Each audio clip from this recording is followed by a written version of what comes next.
J'ai perdu vraiment foi en la cuisine australienne. Bon, on s'est fait arrêter par la police, on a pris 500 $ d'amende. J'ai fait face à l'hypocrisie australienne. Ça ressemble à un cauchemar. Épisode numéro 6, le début de nos 88 jours. Une ambiance bizarre, faut dire. On a quitté le restaurant indien où on bossait pour aller dans le Victoria à 9 h de route pour un nouveau travail. On nous a donné cette place là, donc en échange de 10 balles.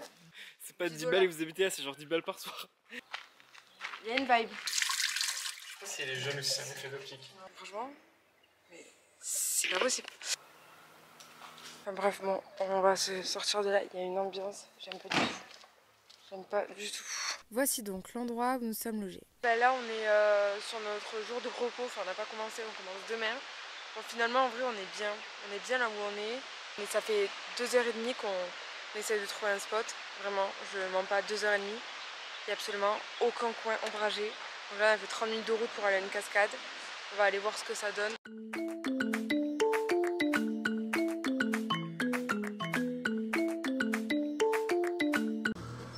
C'est une angoisse cet endroit, il n'y a rien à faire. Il n'y a rien à faire, on a passé la journée à rien faire. On va se poser à la place publique avec la wifi. Du coup, je me prépare pour la première journée. Gaël, il est déjà parti depuis 7h30. Moi, je commence à 11h. Lui, il est parti sur un autre site, ça s'appelle Jerusalem Creek. Et moi, je reste sur le premier site où on dort en fait. Donc c'est Snob Creek. Moi, je vais être à la cuisine de ce restaurant-là. En fait, c'est une espèce de parc de caravane avec un petit bistrot à l'intérieur. Et Gaël, lui, il est aux espaces verts, sauf que c'est pas hyper vert.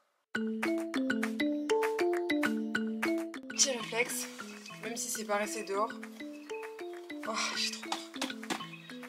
On sait jamais. J'ai taffé ce matin et enfin pour midi et je retaffe pour le dîner. Alors, déjà je devais faire 11h-15h et à 14h elle m'a dit tu pars, sauf que moi j'ai dit mais j'ai besoin de faire mes heures. Elle me dit bah tu veux passer à l'aspirateur? Je dis bah ouais. Il y a eu 6 couverts. 6 couverts. 6 assiettes. J'ai appris à faire la spécialité australienne, donc parma. Ils mangent tous ça. Genre sur les 6 couverts, il y en a 5 qui ont pris ça. Le 6ème c'était un menu en forme. Crash test, dégustation, la parma. Spécialité italienne australienne.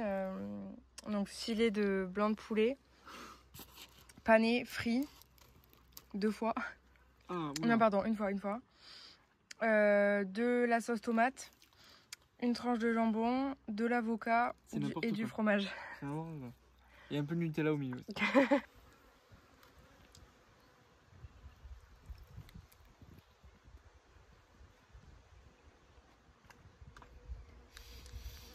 La sauce tomate n'est pas très bonne. Si, elle est bonne. Peut-être qu'elle a mauvais goût, mais elle est bonne. Qu'est-ce qu'elle raconte? C'est pas très bon. Je sais pas quoi en penser. J'ai demandé à la fin, puisqu'elle m'a pas fait à manger, je lui ai demandé les repas ils sont pas fournis. Elle m'a dit que non. J'ai dit bah, écoute, c'est la première fois que je vois ça dans un restaurant, que les repas ils sont pas fournis. Je pense qu'on va vraiment pas y rester longtemps. Je vais commencer à chercher d'autres tafs là. Parce que... It's just too hot. Yeah, of course. Yeah, nature life. Je suis au téléphone avec un fermier hyper bavard, mais je le sens bien, alors j'enchaîne sur les précisions. Yeah, so I would like to tell that I live in my camper van and I am, so accommodation is not a problem.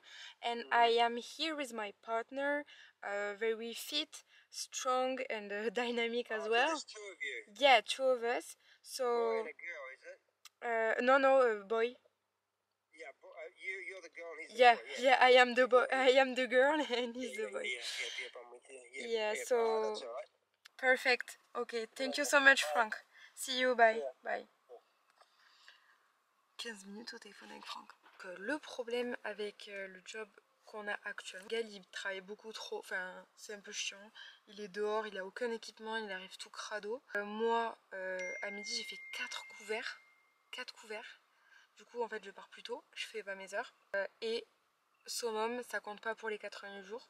Donc 88 jours pour ceux qui savent pas, c'est pour pouvoir refaire une année en Australie. Et pour expliquer un petit peu mieux, c'est certaines zones et certains emplois qui sont éligibles. Les fermes par exemple, ça compte. Mais ce job-là finalement ne compte pas. Et nous on voulait vraiment les faire et de base en fait c'était l'argument de la meuf pour nous faire venir ici. On nous avait dit ça compte pour les 80 jours et au final on a appris hier que ça comptait pas. Donc moi depuis je cherche. Et là j'étais au hôtel donc pour une ferme de blueberries, cherries et maïs. Et le mec est chaud et il nous dit de venir genre dès maintenant. Donc j'attends de parler avec elle et voilà. Et la marque Il s'est fait piquer. Par une fourmi au gros truc rouge là, et le dard. Attention, on va voir les pieds de Gaël. Je suis sur internet. I'm so sleepy, c'est tenir. Oh mais ça se voit même pas là. Oh. On voit vite fait. Bah vite fait ouais, très vite fait. Mais ça va, je suis un homme. Ça fait depuis lundi qu'on bosse. C'est horrible, tellement qu'il n'y avait rien à faire aujourd'hui. J'ai dû aller nettoyer des chambres, enfin des motels. Je vais clairement pas tenir. Là en plus il pleut. C'est vraiment, je me sens tellement pas bien. Oh, c'est impressionnant. D'un côté on n'a pas envie de partir tant qu'on n'a rien. Mais d'un côté moi je me sens pas de rester. L'Indien où on bossait, il nous a pas payé. Enfin, il nous a payé la première semaine, puis après on a travaillé 2 jours. Il nous a pas payé. Il nous a perdu presque 800 $. Du coup, on n'a pas envie de partir d'ici tant qu'on n'a pas eu notre première paye. Sauf que notre première paye, elle est dans 2 semaines. Parce que ici, c'est payé toutes les 2 semaines. C'est horrible, c'est une angoisse. Je regrette un peu d'être partie de chez l'Indien parce que ça payait bien. On faisait quand même beaucoup d'heures. C'était mieux que ce que je fais ici. Ici, en fait, je suis en cuisine, normalement. Sauf que il n'y a absolument rien qui est fait maison. Il n'y a aucune cuisine. C'est que de la friture. J'ai perdu vraiment foi en la cuisine australienne. Bon, j'avoue, je dramatise un peu, mais imaginez-vous, il pleut à torrent. Vous êtes obligé de rester dans votre van puisque vous n'avez pas de chez vous. Et en plus, vous pouvez pas travailler parce qu'il n'y a pas assez d'heures. Vas-y, crie, ça va les chauffer.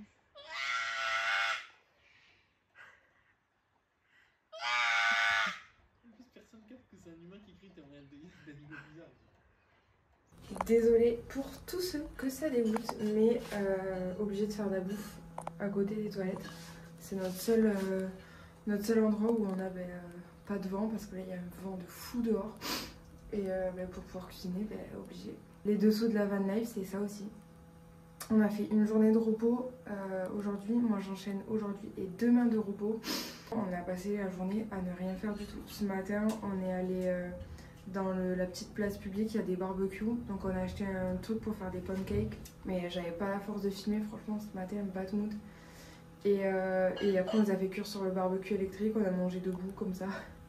Et puis après, on est rentré. Et après, voilà, on n'a rien fait quoi. On n'a rien fait, on n'a plus de batterie. Le frigo, il marche plus. On a parlé à la responsable il y a 2 jours pour lui dire qu'on partait lundi. Donc lundi, normalement, il y a le plan avec Franck, là, le mec des cerises. J'ai fait face à l'hypocrisie australienne. T'as dit quoi comme mot, bébé? De l'eau, du jerrycan. Qu'est-ce qui se passe là? Qu'est-ce qui se passe juste? Donc je me fais un café le matin quand j'arrive et je me suis fait un café en partant. Et quand je suis revenue pour le chiffre du soir, il y avait un mot sur la cafetière. Le staff est autorisé à prendre qu'un seul et petit café par jour, sinon il y avait marqué You must purchase it. Tu dois l'acheter, tu dois le payer quoi. Je suis là mais what? Et personne n'est venu me le dire en vrai en fait. J'étais abasourdie. J'étais abasourdie quand j'ai vu ça, mais putain. Et après, en fait, les Australiens, c'est des grands sourires tout le temps et tout, mais en fait, derrière, ça crache bien, quoi. Du coup, vivement qu'on se barre, quoi. Allez, je vous présente Gaël au rôle de gardienne. Il est gentil. Il est trop mignon. Pancake au barbecue électrique de la ville. On adore.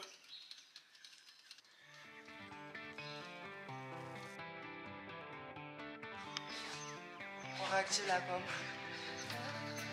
J'ai le plaisir de vous dire qu'on a tenu les 2 semaines. On a pris la route direction la ferme de Franck et là ça comptera vraiment pour les 80 jours. On s'apprête donc à aller cueillir myrtilles et cerises pour la première fois de notre vie. Le plan reste quand même un petit peu bizarre puisqu'on ne sait pas si la saison a vraiment commencé. On est bientôt arrivé pour son anniversaire. Donc on espère que un beau cadeau. A priori ce matin il était déjà en train de cueillir donc c'est bon signe. A priori la saison a commencé. À peine arrivé, Franck nous fait visiter son exploitation. On monte avec lui sur son quad et franchement sacré cadeau d'anniversaire pour Gaël. Ensuite, il nous a montré la maison où nous allons séjourner. Enfin, là où on va utiliser la salle de bain, la cuisine et le salon. Allez, je coupe la musique et je vous fais un house tour. Bon, déjà, la cuisine. La peinture venait d'être faite, donc très agréable, très moderne. Le salon, une pièce conviviale où tu as envie de te poser dans le canapé après une longue journée de travail. On peut voir les moulures au plafond et on enchaîne avec la salle de bain. Bon, pas très moderne, mais franchement, la salle de bain, ça allait. Enfin bon, elle était quand même un peu bizarre.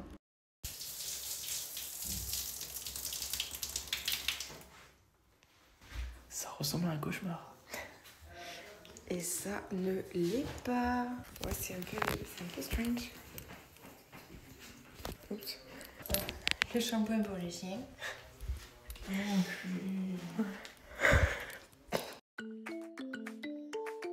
Bon, on prend quand même nos aises et il faut se rappeler qu'on dort dans le van, hein. On dort pas dans cette maison, donc ça va. On a une petite place à côté de la maison qui est très sympa et puis après on enchaîne les journées de travail. Levé 6h, on grimpe dans le pick-up et c'est parti. Donc aujourd'hui c'est Blueberries. Bon ben voilà, on a notre seau numéroté 10, moi c'est 9. Et puis ça part quoi. Je vous avoue j'ai d'autres qualités mais franchement à la cueillette j'étais pas la plus vive.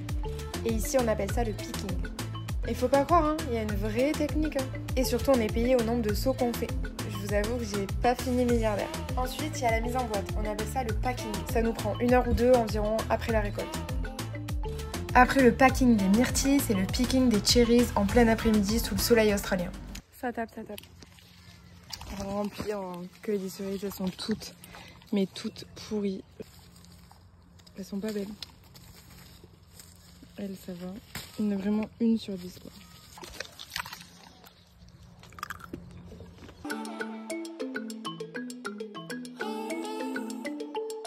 On enchaîne les journées, les conditions sont pas ouf, on se prend des remarques quand on va boire parce qu'on perd du temps, mais bon, on continue parce que malgré tout, on fait des heures.